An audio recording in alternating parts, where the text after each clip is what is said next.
Good afternoon, YouTube members. Okay. I was just about to be worried that the chat wasn't working, but it looks like we're good. We've got Austin in here. I asked him if he might want to pick a different team for his team breakdown, because the one he sent me is really good. Anyway, we'll circle back in a second. Hope you guys are doing well today.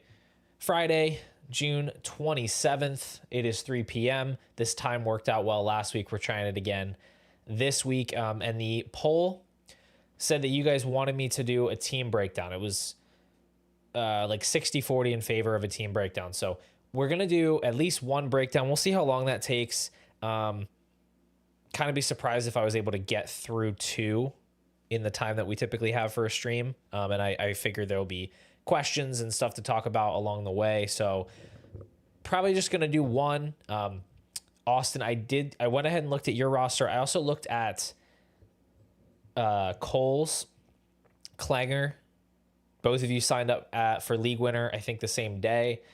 His roster was a little bit more, I think, worthy, or a little bit more easy to discuss as far as like moves to make and strategy and stuff. So I am actually going to be breaking down his team for now. And then again, we'll see how long that takes, but I'm going to look at that one first. And just kind of go through what my process is. We can go off on tangents. You guys can still chime in with questions. Those are going to take priority. I'm happy to stop and do questions.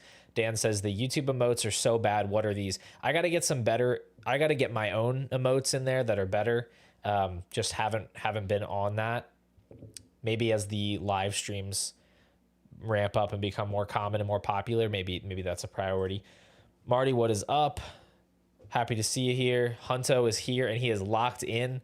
Hunto, you did get your breakdown. I sent it into your inbox. I think it was yesterday, maybe the day before. I don't know, but just let me know if you got that, or let me know if you didn't, I guess.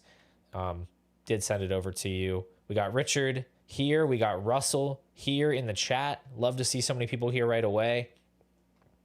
Dat Raccoon says, in draft, Ibuka went early 5th. All right. I'm not entirely sure which draft. I know you were in a startup. That feels pretty early for Ibuka by ADP. Probably not my highest ranked there, but yeah, interesting. I guess I have him like in the early 50s to early to mid 50s. Nate says, I got to submit my free League Winner breakdown. Yeah, I guess so. I honestly don't remember if I did yours or not. I don't think that I did, because I know you had paid for one shortly before becoming a League Winner, and that's the last one that I had in my records. So yeah, you can definitely send that one in. Captain Munchin, first time on live stream. What's good? Hey, happy to see you here. Welcome in to the member stream. We're doing something a little different today, but maybe you could make it a more regular thing if people like it. We're going to get into the breakdown in a minute. Hunto says, any thoughts on acquiring Judkins? Hard time moving off of Bo Nix to acquire some other pieces. Judkins team seems to be open. Yeah, I mean, you could use Nix in a trade for Judkins. Just try to look at the rankings and see if you can find something to balance that out. He's not my favorite guy to go after, but what I think he is a pretty safe asset to go after right now that probably gives you more flexibility to get into other running backs later. And also, maybe he hits. Like, there's something to the idea of just diversifying a bit and giving yourself outs to being wrong in your evaluation. So, you know, I don't know, something like Judkins in a first. The guy with Judkins probably doesn't want to pay that much, but I'd maybe go that way and see what he thinks. Oh, Dan, I know you were roasting the default emotes. I know you weren't roasting mine, but there's only like 2 or 3 in there, and they don't really apply to many situations. They're just sort of like random images that I had on hand, and I was like, these seem fun. There should be some real emotes. There really should be. All right. I'll take this question here from Max, and then maybe I'll switch over to the other view. Got a team with really weak running backs and strong wide receivers. Would you move Chuba plus a third for Downs in a second? Yeah, I would do that. You say you have weak running backs. Obviously, this type of a move is not great for your build. But honestly, I think you can get a running back that's almost as good as Chuba Hubbard for that mid-second in most leagues. And I think now if this is a half PPR league, if this is a smaller lineup league, like a start 9, that might change my tune a little bit because Downs is just not going to be as valuable there. But I have Downs ranked ahead of Hubbard straight up. Obviously, a second's much better than a third. If you can turn around and trade that second for even like Tony Pollard, I think that's a massive win. So I would be all over that deal. So again, what we're doing today is breaking down a team. Dynasty team breakdowns are something that I started doing last fall. It's just sort of an extra. I saw other channels doing this. I was like, I think that I could offer some value this way. It's a way to help the channel keep going and allow me to put more time into content. So I started selling that as a service. Both Austin and Cole, who are both, actually, I think Klanger he said he was helping a friend move, but he should be here soon.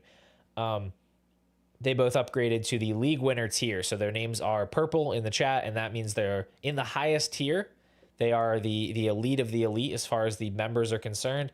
And upon sign up, you do get a free team breakdown. So we're doing one of those live today. I already went to the trouble of throwing Cole's roster and league settings into the template, so I don't have to worry about that. We can just get right into breaking down the roster, the league settings, and just kind of see what we're looking at. Russell says, how does your strategy / team build change in an Empire League? Hard to answer because every Empire League has like slightly different settings. I know some leagues don't allow the previous season's winner to make trades. Some seasons end with back-to-back champs. Some are just like first one to win 3 championships in any amount of time. So it kind of depends on what the league is. I'll say that really the only way it changes is if you kind of foresee that the league is probably going to end sooner. You can be a little bit more win now, right? You're not going to prioritize those 2027, 2028 picks as much because the league could be over by then. Now, if you're really early on in an Empire, I think it's really unlikely that the league's going to end, within the first couple of seasons. It's just really unlikely. So if you're in the early stages, first or second year of an Empire League, and people are panicking and they're trying to move off of those picks, 2027, 2028, that might be a time to go ahead and try to stack them up because odds are you'll be able to use those picks. The league's still going to be going on for a long time, and you may have gotten them at a huge discount. So that's something I would consider if people are really panicking about really a pretty unlikely outcome occurring. And there is the man of the hour. There's Cole. He is here. We're going to switch over to the view that isn't as pretty, but it does give me a chance to put the template on the screen. And this is what my team breakdown template looks like. I do these on Canva. It's totally blank right now outside of the information at the top. We've got the league, corporate dynasty. We've got the keep, trade, cut ranks. It's just a quick reference. I did learn, by the way, that the rankings for starters have nothing to do with point projections. At least I'm fairly certain that they don't. It's actually just how much roster value is tied up in your starters. So you have the 4th most valuable starting lineup. You have the 10th most valuable roster overall. This is a 12 teamer. You can't see it because it's cut off. Super flex, full PPR, non-tight end premium, 4-point passing touchdowns. We have 10 starters and 13 bench spots, or so it says. I think there's some issues with the bench calculations on Dynasty Daddy because some leagues have ridiculous numbers there. I don't think it counts IR spots or taxi spots, but this is what we're looking at for Cole's roster. For what it's worth, there are only 2 wide receiver spots and 3 flex. So typically in start 10, I feel like it's usually 3 wide receivers, but we've got 2 running backs, 2 wide receivers, 3 flex, plus the super flex. His team, and I've only listed the assets that are of some level of value. I left off a few guys like Dylan Laube and Bub Means and Jameis Winston, but we've got Jalen Hurts, Tua, Chuba Hubbard, who we just talked about a second ago, Brian Robinson, J.K. Dobbins, Keaton Mitchell, Miles Sanders, Nick Chubb, Sean Tucker, CeeDee Lamb, Nico Collins, A.J. Brown. That's the highlight of the team right there. Jalen Waddle, Jawan Jennings, Debo Samuel, Tank Dell, and Trey McBride and T.J. Hawkinson. As far as picks, he's a little bit light. 26 second, 27 first, 27 second. So it's easy to see how this team could be 10th in overall value. You do have some stars in Hurts, Lamb, Collins, Brown, McBride. So 10th in value might be a little bit harsh in the sense that you could break these players down into a lot of assets, I think, and you could artificially boost that number because you don't have a lot of the value rankings. I think they overweight depth, which is it's kind of the reverse of the idea that the calculators, they always like the trades where you pile up a bunch of assets on one side. If you have 3 players, if you broke Lamb down into 3 players, overall they're going to provide you with more total value on your roster than Lamb. So I'm not that worried about you being 10th overall, but obviously this is a competing team. You don't have your first, so that's an easy call. Okay. So we have to figure out how to address the biggest need on this team, which is running back. You can pretty much get through the season and be totally fine with Hurts and Tua. You can totally be fine with these wide receivers. You can totally be fine, more than fine with these tight ends. So really what you're looking for are running backs. How do we get running backs? Looking at this team at the high level, obviously we want to be making the playoffs in 2025. And frankly, unless something ridiculous happens, I don't think this team is likely to be looking at a rebuild next year either, because you just have so much. 5 of your starters are like so locked in for next year with Hurts, Lamb, Collins, Brown, McBride. And those are all probably, outside of the quarterback, you look at redraft ADP, like 4 of those guys are going to be top 24-ish picks, basically no matter what. Hurts is going to be one of the highest quarterbacks drafted. Like, you've got a high floor of production here. So I think you're going to be fine. I'm gonna say make the playoffs in 2026. I don't know if this team is gonna compete for a bye in either season, just because the running backs are going to be thin. You're gonna have to most likely, hope for some contingent running backs to hit that are gonna get you there late in the season, but they might not get you a chance to. They might not give you the chance to win enough early in the season to get that bye. And then we're going to say for the third goal, honestly, I need to work on these a little bit. I feel like the third goal is always kind of a throwaway thing. I need to change it so it's more of like, what is your team outlook by year? But yeah, I'm going to go with really just hold on to 2027 picks. I don't want to be kicking this can down the road anymore. I don't want to turn into the New Orleans Saints, where Cole wants to compete again, so he has to throw away more picks to keep in the contending window, and eventually he runs out of value and he's just looking at a multi-year rebuild. We want to hold on to those 2027 picks, even if it hurts a little bit, even if it means a slightly worse roster next season. I think it's important to have those. Richard has some input here, thinks the team can compete, lots of wide receiver depth. First thought is moving a guy like Debo or Hawkinson for better running backs. Yeah, I mean, I totally agree. We want to be looking for running backs. I think Hawkinson is going to be one of my first guys to move. for sure. Nate, I think this is a good team. I wouldn't say this team is nuts. Like, it doesn't have a QB3. It has very, very bad running backs. 3 really good wide receivers. Certainly, I like Jalen Waddle, but it's not like that deep, and it's only a 2 wide receiver league. So it's a good team, but I wouldn't say it's a crazy team. It definitely has work to do. Austin, I don't think I said 3-year outlook. I don't know what you're talking about here. All right. So anyway, thoughts on this team? I guess I just said it all out loud. Let me see if I can remember what I said. You have a really strong core of young, productive assets. Seems like a clear playoff contender in 2025 if we can secure some help at running back. Don't love how thin you are on draft picks, but I think there's enough buying power on the roster to shore up the holes without depleting your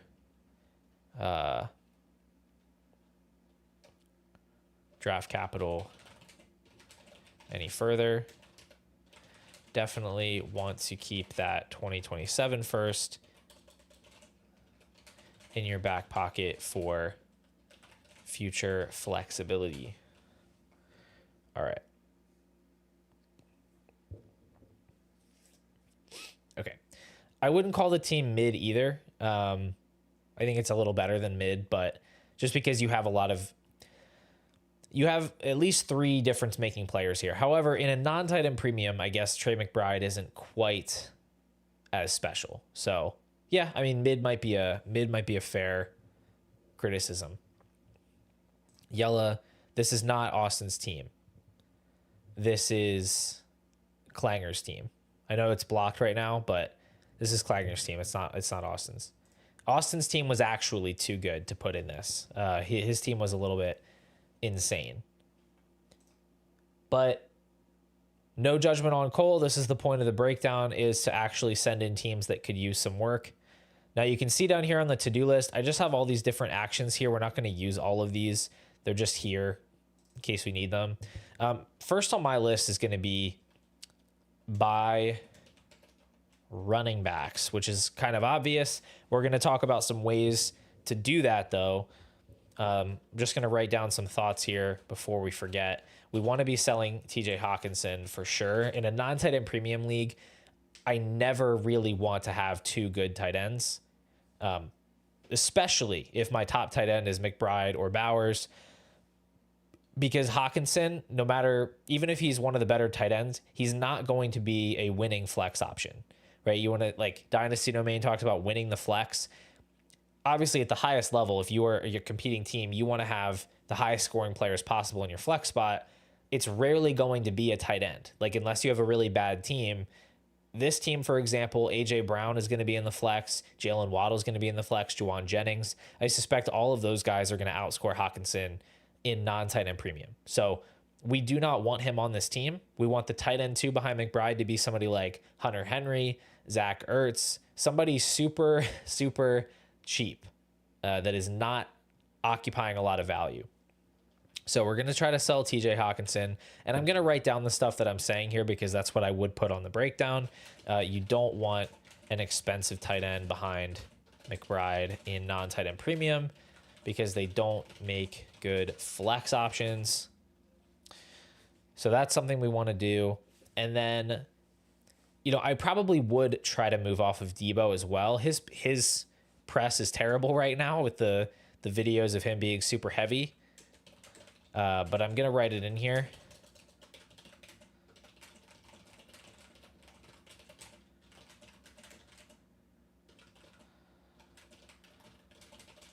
So I'm going to say now might not be the best time, but with only 2 wide receiver spots, you don't need to be 6 deep at the position. Now, as far as buying running backs, he did give me a note. Let me see if I can find that. Where did I put it? When he submitted his breakdown, he said, Making deals with other owners is difficult as they worry they are being taken advantage of. It's because he knows you're a pure potential. It's because they know you're a pure potential member. And good running backs are more expensive than the standard market. Okay, so that explains some of why he doesn't have a lot of running backs, because his league mates are overvaluing them. So we need to be looking, I guess, being a little bit creative as far as where we're looking for these running backs, because his league mates don't want to part with them. So that limits us, right? He's going to have Chuba. That's going to be one of his spots. Brian Robinson is certainly startable early in the season. Just not a guy you really want to be starting when you get to, the fantasy playoffs, but he can hold down spots early on. So I think you want to give yourself as many bets as possible, which is going to be tough because we don't have a lot of pieces to move here. I think the 2026 second can be in play.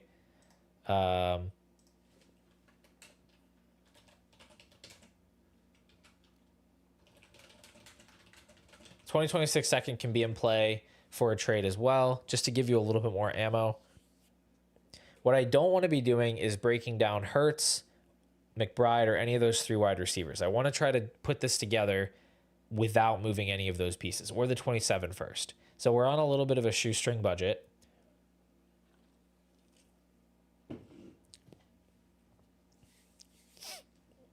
Interesting note here from Yella. Our elite tight end still is elite in non-tight end premium. Could probably get a better piece from McBride and ride with Hawkinson. I don't know. I mean, my instinct is that even in just a PPR setting, I feel like McBride is going to score well, but let's just go ahead. I like to go over to the wins above replacement tool that they have in Dynasty Daddy. Wins above replacement. We have Trey McBride sitting here at 1.05 wins above replacement. If we go, I'm sorry, I don't have it on the screen here. I could try to put it on the screen. Let me see. Does that work? No, it doesn't work at all. That's a disaster. Hold on.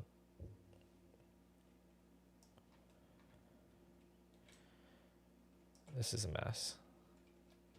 Yeah, we're not going to do that. All right. Anyway, what I'm looking at here is if I go across, Trey McBride provided a similar wins above replacement to JSN, AJ Brown, Drake London, Nico Collins. Now, keep in mind, this is not per game. In fact, let me see if I can change it to per game, because that's much more predictive. I mean, not more predictive. It's much more actionable, because what we're really just describing is guys who missed games. Trey McBride wins above replacement per game, 0.07. Kyler was at 0.072. Love, 0.07. McLaurin.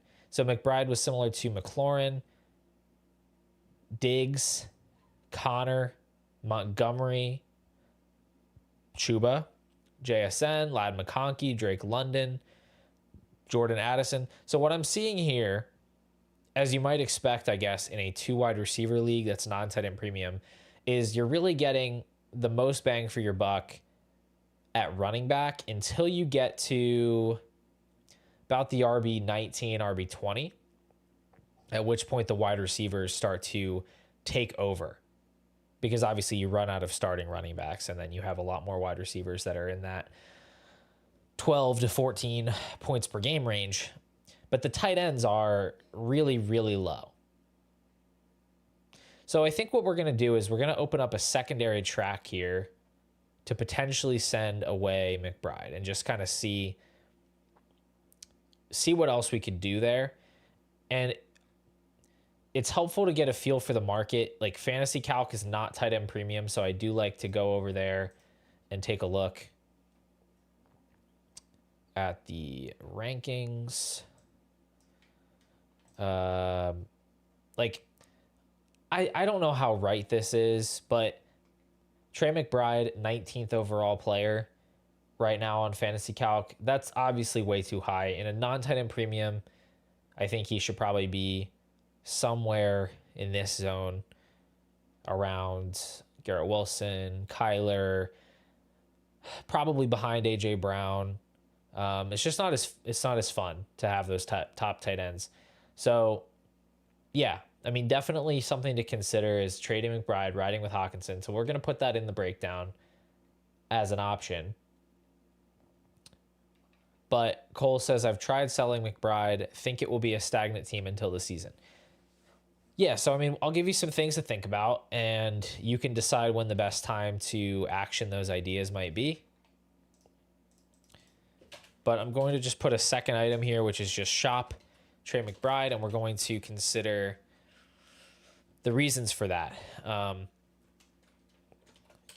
In non-tight end premium, he's likely overvalued relative to his value above replacement. He might be your ticket to a massive running back upgrade. And this, if you trade McBride, you could keep Hawkinson or just fully punt the position. I wouldn't say fully punt, or just punt the position for someone like Andrews, Njoku, or Ingram. Yeah, so that's a good suggestion. I suspect as I worked on deals, I'd probably start getting frustrated by the lack of flexibility, and I may have stumbled upon that idea. But yeah, shopping McBride is a good one. Back to the buying running backs thing. It's really the only need you have for 2025. Brian Robinson is fine to start the season, but you don't want to be relying on him all year, especially in the playoffs. Now, we're kind of getting beyond the space that I actually have, so we're going to move this over to the tips section. I'm working on a new template that I want to implement that's like a little more friendly to the type of feedback I'm trying to provide. But for now, this just gives me a big blank canvas that I can write on. And we're going to have to talk more about the running backs to target. Yella says, JCM taking his spot as far as Brian Robinson. I think JCM is going to take Austin Eckler's spot. He's the one being talked about as a cut candidate. I think Brian Robinson has a pretty clearly defined role. It's not a super fantasy relevant role, but it is there. He's going to be the early down runner and the goal line back.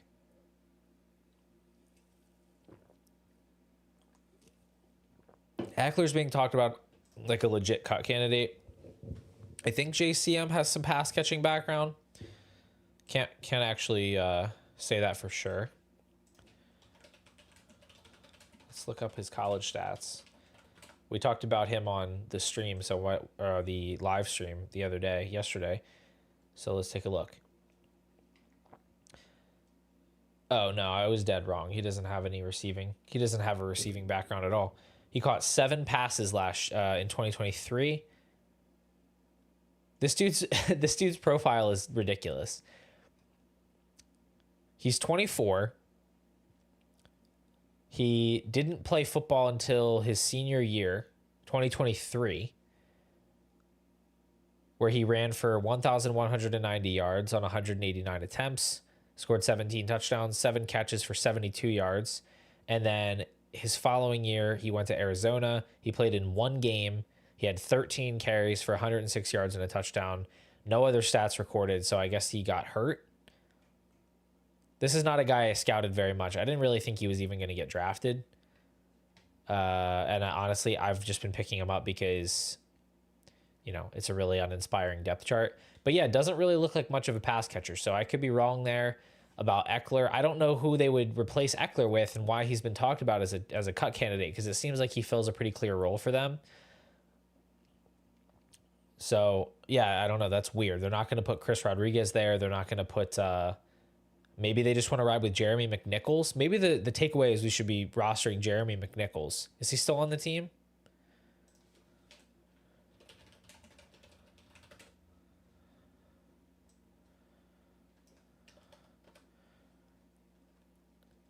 Jeremy McNichols is still on the Commanders. Maybe they're just going to replace Eckler with him. They're basically the same guy right now. They actually were in the same draft class. Okay. Cole says, my plan is to get as many handcuff running backs as I can that go undrafted. Only a 3-round rookie draft, so likely can grab 2 to 3 that could potentially be plugins. Yeah, so that's where I was going to get to next, as I was going to kind of flesh out the attack plan for the running back position. I wanted to say you already have a few guys in Dobbins, Miles Sanders, Nick Chubb that have the potential, even Keaton Mitchell, to hit a kind of a contingent outcome and be useful. But I wanted to say you want to stack up even more of those guys. And I did notice that your rookie draft hadn't happened yet. Kind of a bummer you don't have any picks. I think you could try trading into the draft. Like Deebo Samuel could get you somebody like Byshal Tootin if he falls to the mid to late second. If you're able to trade into the draft. Now, if it's in person, maybe you don't have as much time, but you could probably negotiate a deal on the clock. But yeah, stacking up handcuffs for sure. Like you're going to be looking at guys like Taj Brooks going undrafted, Brashard Smith, even Woody Marks, other guys that are escaping me right now. Jarquez Hunter could go undrafted for sure. So you're going to have some options, and I think you want to be spending aggressively. So we want to do that. Let's put the running back attack plan in here. Target running backs that go undrafted. 2025 running backs that go undrafted. Jarquez Hunter, Brashard Smith, Taj Brooks, Woody Marks. Who am I missing? Can't think of a few guys here. Pull up the rookie rankings. Devin Neal, Dylan Sampson, DJ Giddens. Those are the guys.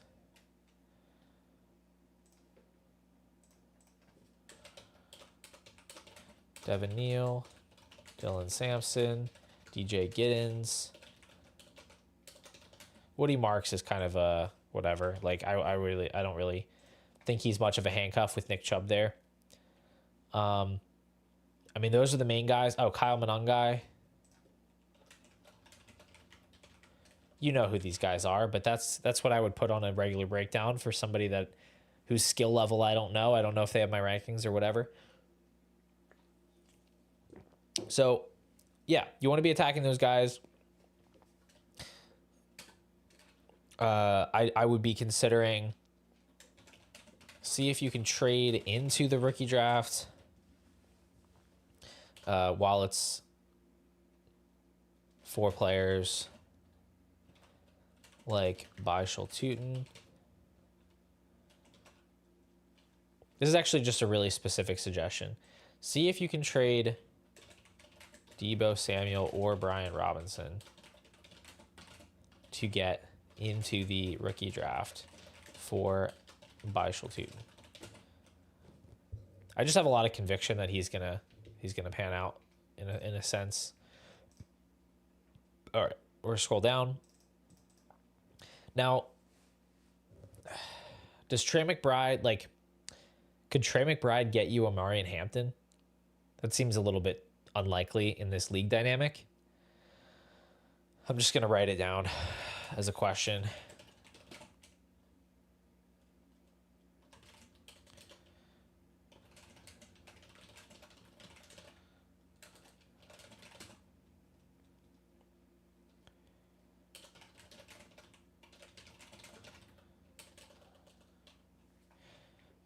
If not, you could try for Achane, Bucky, Henderson, or Hall plus. Max, I like this thought, but unfortunately Waddle has very bad brand equity right now. Nobody really wants Jalen Waddle, and my expectation with this being a home league that's only start 2 wide receivers that overvalues running backs, my guess is this league hates Jalen Waddle. They probably think Jalen Waddle sucks. They probably think Tua's going to get concussed again, and Waddle was worse than Jonnu Smith last year. I don't think I don't think that the league would value Waddle very much. Austin says, Paul, is this the kind of team where you would take Hampton at 2? I probably would, yeah, because like it's a 2 wide receiver league. The league clearly values running backs over wide receivers. Cole needs a running back, so he would just end up having to trade one of his wide receivers for a running back. I think I would just take Hampton in this case. It just fits his build so well, and Hampton should be giving you very good production by the time we get to the fantasy playoffs, which is where he really is going to need it, because I don't think he's going to have trouble getting to the playoffs with this team. Like looking at his roster, or looking at his starter rank, he's second on Dynasty Daddy in his starter rank. If we switch over to the contender view, he's sitting at second overall. So they have high hopes for this team, even with the weak running backs. So I don't think he's going to have trouble getting to the playoffs. It's just whether he has those running backs that are producing for him in the playoffs, which is why handcuffs are going to be such a big part of this. You think of like Tyjae Spears last year, Isaac Guerrero, they put up big scores down the stretch. I think Guerrero had some that were actually in the playoffs. I feel like he got hurt. Towards the end of the year. But let's see. 2024 game log. Yeah, he was hurt in week 16 week 16. In week 15, he went 16 carries, 57 yards, 4 catches for 18 yards. So didn't really pan out for you. He had 20 touches, but he didn't really give you the big production. But the thesis was right. And then in week 17, he gave you like 14 points. If he got a touchdown in that game, it would have been a different story. But that's the thesis, is that you can land that running back, whoever does that. Austin says, Caleb Johnson's supposed to outperform Hampton this year. I mean, if he does, that's going to just be a testament to Hampton failing, I think. I don't see how Caleb's going to deliver any kind of a high-end season this year, to be totally honest. So these are some ideas we have. Now, I also like to go and look at some of the specific teams and see which teams have kind of an embarrassment of riches at running back that could make for good trade partners. You're looking for teams that maybe have a lot of depth. I'm not seeing a lot so far. That have a lot of depth at running back that could definitely part with somebody. And maybe have a compatible need with our boy Cole here. Oh.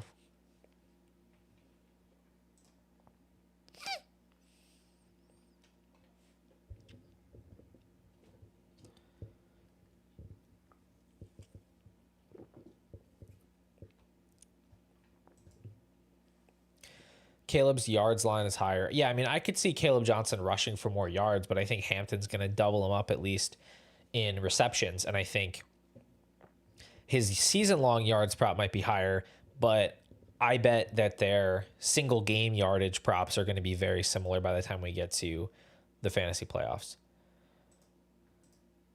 So I'm looking at a team here.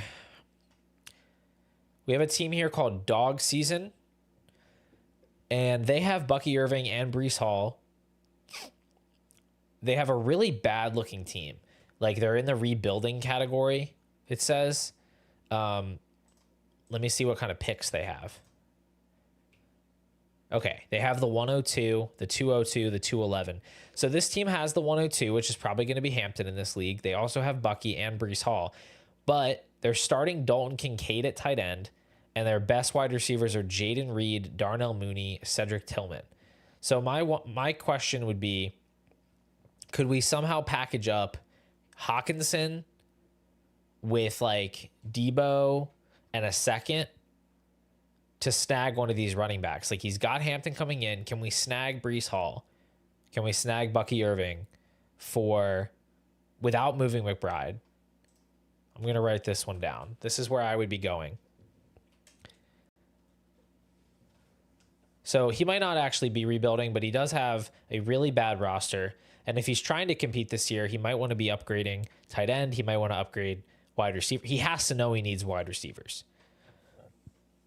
And somebody that's this bad at team building might think Deebo Samuel is a good investment. So let's take a look here at what we could possibly do. Trade idea. I'm just gonna create a new section here for specific trade ideas, and we'll try to rattle off a few. I'm not gonna list the team names because he can figure out who has what players. But let's say the trade is Hawkinson plus Deebo plus second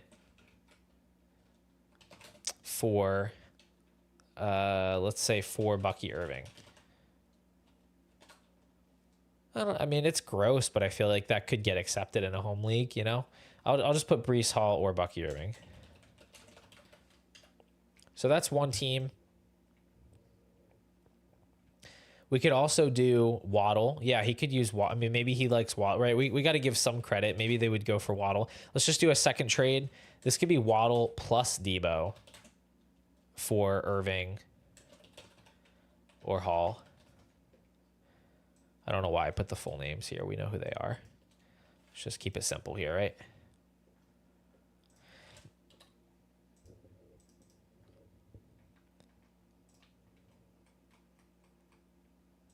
So what I like to do is just go over to, sometimes I like to go over to trade calculators just to make sure that I'm not totally crazy off the wall here. So like, I know it's slightly off center here. Let me see if I can fix that. We can see here on Fantasy Calc, this is off by like a Kendre Miller or a Dontavian Wicks. I think this idea of this, so Austin's saying this is insane, no one's taking that. Okay, here are the facts, right? This team is really bad. So the manager's probably not good at this. The team has the worst wide receiver room in the league by far. He needs wide receivers. He's going to have at least 3 bell cow running backs. He has no wide receivers. He probably wants to try to compete this year. Seeing Waddle and Deebo as potential starting options could totally, I mean, I just think we're way too quick to say this would never work, especially when the trade calc isn't even that far off. So yeah, do I think it's likely to get accepted with no counter? Probably not, but I think it's a decent enough offer to open up a conversation. Maybe Cole gets a big win out of it. Maybe the guy asks for, another bench player to be thrown in. Maybe he wants Nick Chubb back in the deal, whatever. But I'm not going to suggest trades where people are overpaying when they could potentially be getting better deals, especially when I don't know what kind of player they are and they might not have the creativity to think maybe I send a worse offer first, or maybe I swap out a piece that I know that they like. Max says Fantasy Calc over Keep Trade Cut. I like Fantasy Calc a little bit more. None of them are perfect, but I think that the values on Keep Trade Cut are a little bit more absurd personally. So I do go for Fantasy Calc.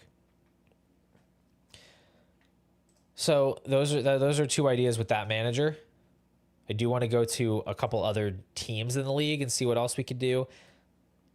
This team has 3 backs, Walker, Mixon, Pollard. They also have the 106 and the 206, so they could be adding more running backs there. I love the idea of getting Kenneth Walker. I feel like he's the perfect piece for this team. So what if we could do Waddle plus... Here's something that's interesting. What if we could do Waddle plus Hawkinson for Walker plus Njoku? So you're downgrading the tight end, downgrading, quote unquote, which is something that you want to do anyway. And you're moving off of Waddle, you're getting the running back. I think that makes sense. I think somebody would definitely consider that type of a trade. Cole, I know a good trade calc too, but I don't think that one would work for our purposes where I'm trying to see what the market might do, not what I would do. I know offhand in these trades what I would do, but don't know for sure. We could also just trade the 2026 second for Pollard, although I'd rather not do that right now. I'd rather wait before doing that. Okay, these teams all have really crappy running backs. So not a lot of other great options here.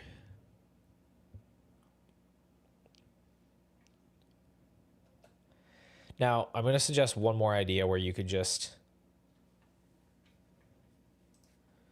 Hold on. Let me just check something here.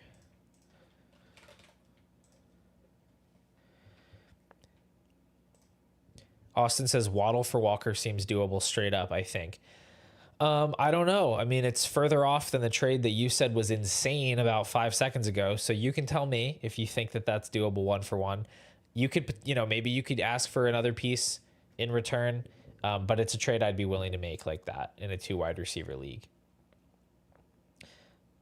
Now, one other thing you could do, I'm looking at a team here called Rice Can Run No More. And he has a lot of picks. Pretty bad roster overall. Needs a tight end, but he's probably going to get one in the draft based on where his picks are. He has really bad running backs. But he does have Tajay Spears. And he has some picks that you could try to poach and get a running back. The 107 pick is looking a little juicy. The 103 pick, that's not really great for running back, but it's a great pick. So I'm thinking about a McBride here, right? So what if we were to do McBride for the 107? So let's say you get 107. Maybe you get Judkins there. Maybe you get Henderson there if you get lucky. Or you could work another trade to get up a little bit higher to get Henderson. But you could do McBride for the 107, the 201, and Spears. And then maybe you get lucky and you can get Harvey at 201. Maybe you can trade up. Maybe you can trade that pick away for another running back. McBride plus one for 107, 201, and Spears. Now, I'm not sure. Maybe I'm selling him a little bit short. I'm not going to go off of exactly what this says. But I'm gonna see what this gives me just to see how crazy this is. I'm guessing this is gonna say the McBride side by a lot.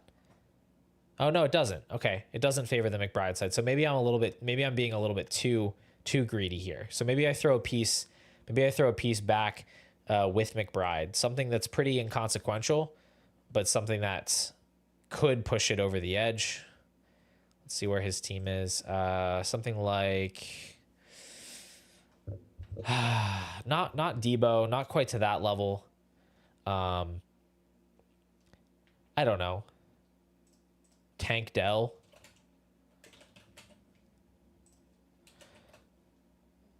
I wish you had some like 3rd rounders or something. Plus Dell, plus I don't know, plus Hunt, plus Chubb. I would do Chubb for this deal. Something like that. Some pieces that don't really matter. Austin, I think we've established that your trade radar is like way off, because the trade calculator like literally has the package side here by a ton, and we've already established that Fantasy Calc has McBride ranked too highly for non-tight end premium. Like, McBride is a top 20 asset on this website, and I don't think anybody in non-tight end premium leagues is really valuing McBride as a top 20 asset. I don't know. This feels like a pretty good return, to be honest with you. Knowing you have Hawkinson in the back pocket, knowing how non-viable Trey McBride, or not viable is not the right word, non-impactful McBride's production really is in terms of wins above replacement. It's not going to be my first suggestion. I'm going to make sure to write something else down about Trey McBride here. But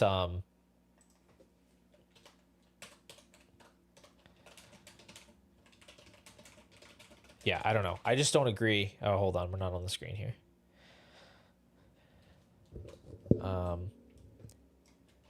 If you do trade McBride, aim high first for top running backs like Achane, Bucky, Brees, Henderson, or future first. Well, we don't really need future. I mean, we do like future first, but or a package evolving firsts before moving down to lesser running backs like Walker plus or Brown plus.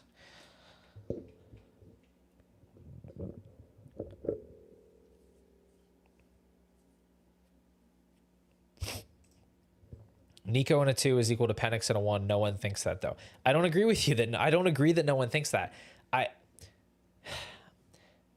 I think that the vast majority of people, and I think that unfortunately that includes Austin right now, is a little bit too locked in on the anecdotal evidence of their own fantasy leagues. Like, there are a lot of leagues out there, and every league has a different group of people that thinks a different way, and some people run in certain circles that do things one way, and some people are in groups that do things a different way. I don't think that we know. Like, do I think that some of these trades are likely to be taken? Not necessarily. But what I do know is that Fantasy Calc operates on an algorithm that takes into account thousands and thousands of actually completed deals that have been done.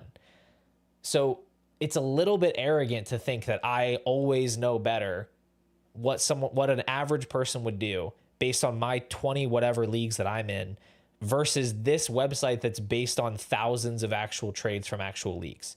Like, again, what does this mean? Would you trade McBride for Henderson straight up? No, I wouldn't. I wouldn't do that. But I do think that somebody would. I just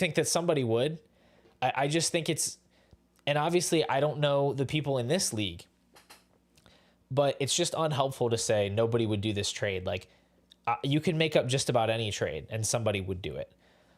But again, I'm looking for deals. I'm using this because I don't know those people. So what I'm trying to do is take deals that are roughly close in value, like pretty close in value, that I think would make Cole's team better. And then I'm going to trust that he can go to his league and he can try out these deals and he can tinker with them as needed. And he can send similar deals that are in the same vein to other managers. And that eventually that's going to land him on something that's profitable for him. But, you know, like, I'm not just going to go right to deals where he's like overpaying for things just because he has needs. I think we need to factor in some level of like, these people in this league are not us and they don't think exactly the same as us, and they might look at things differently. The idea behind the McBride trade, I mean, you said I'm selling McBride too short. I just don't really get how I'm selling McBride short. We're talking about the 107. Okay, what is this question here? So the trade is McBride for 107, 201, and Spears. Would you actually rather the package here? Yeah, I mean, probably. Like, it just depends. Like, it depends on what I could move McBride for otherwise. If I'm going into the season with Chuba and Brian Robinson as my running backs, I'm punting the season. So would I rather trade Trey McBride for, I don't know, 0.2 first less than he's worth? Or would I rather punt the season? Like, at a certain point, those are the options. I just don't know how am I supposed to justify holding McBride? Like, there's no point in clutching your pearls and saying, I'm not going to sell McBride because he's worth X amount. And it's like, at a certain point, the rubber hits the road, and like, this team is high enough, is good enough, and has enough pieces to compete right now. And just going down with the ship on McBride, who's not going to win you the championship in a non-tight end premium league because you're not getting the offer you want. I just don't see what the point is. Just don't see what the benefit is.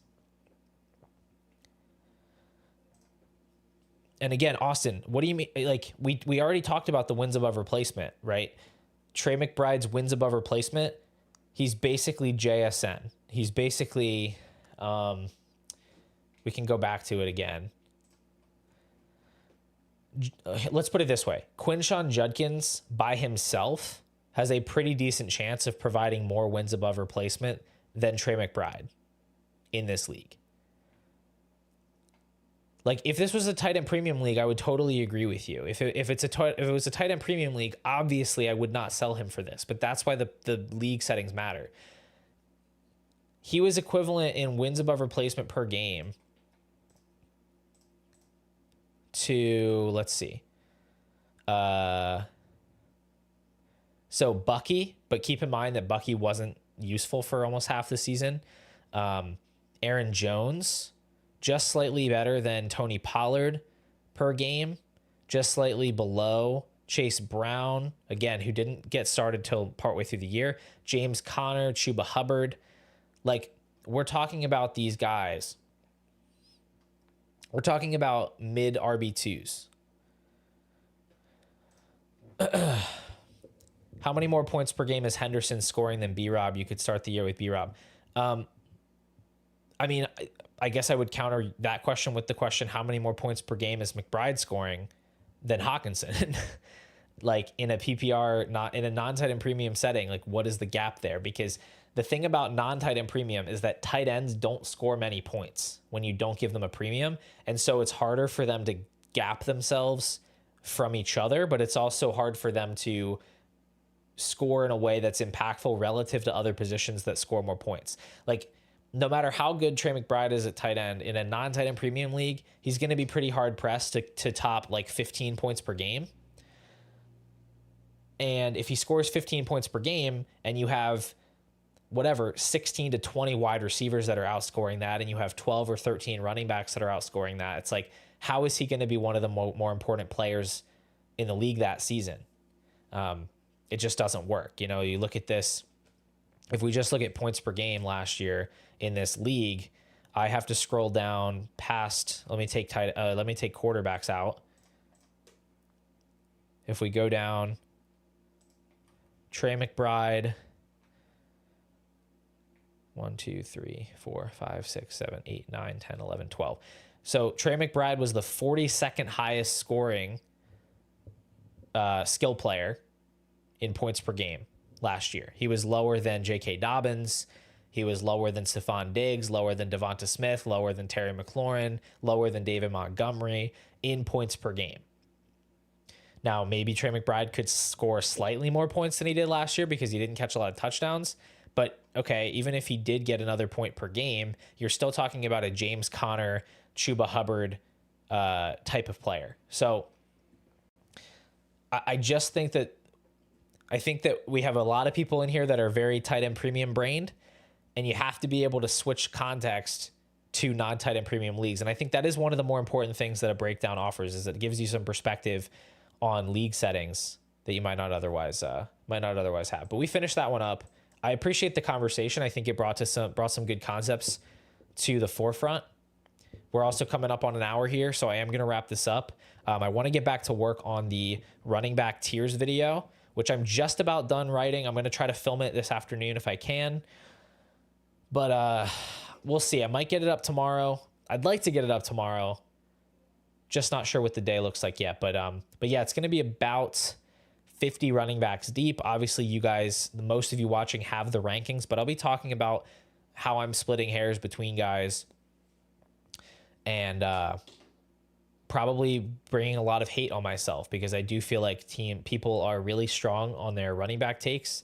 And I'm going to say some not nice things about Kyron Williams. I'm going to say some not nice things about Josh Jacobs, Jonathan Taylor. There's going to be some people, the running back truthers are going to be out to get me, I think. Oops. Austin Bowers was like 1 point per game better than McBride, maybe a little bit less. So I think Bowers has like another level of production that he can unlock that McBride doesn't necessarily have. Like, I just think he has a higher ceiling personally. That's a subjective take. So I'd be a little more willing to pay up for him, but that's the thought. JT asks, what's the best team you've reviewed? I don't know offhand. But I mean, I've gotten some really good ones. Actually, I think I did one recently. I don't have it up. I'll look for it and I can post it in the chat. But it was like number 1 in value, number 1 in starters. It was ridiculous. It had absolute stars at every position. It had multiple extra firsts. Like, there was nothing that this guy needed from me, to be honest with you. I also had somebody pay for a team breakdown for their Dynasty League, which is free. That's like another level of degeneracy. You're like, it's not even, I don't even know if I call it degeneracy. It's like obsession. I don't know. Like, why are you paying money for me to break down your free Dynasty league? That's so weird. Yella, why would I roast Bucky? It doesn't make any sense. It doesn't make any sense that you think Bucky Irving is a bad Dynasty asset. He was literally elite last year. He's not like Kyron. He's not like Rashad White. He was literally an elite running back last year. I don't understand why you're such a Bucky Irving hater. What is the actual reasoning for it? You've never given me the reason for it.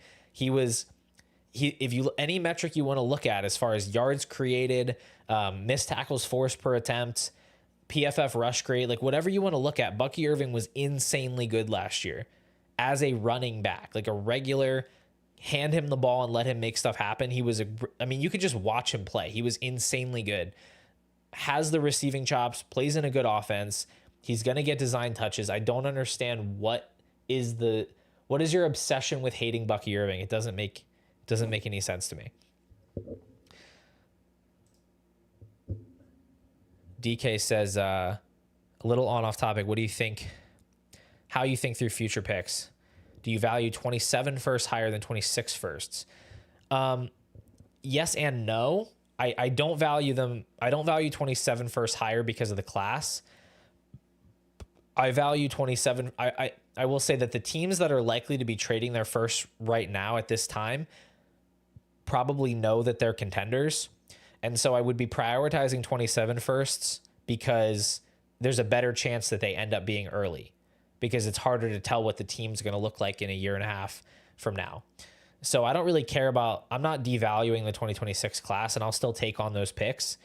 But if they're going to get the same price, like if a team that looks like a playoff team is offering you either first for the same price, I want the 27, because you just are going to have a better odds of landing like a top 6, top 5 first round pick.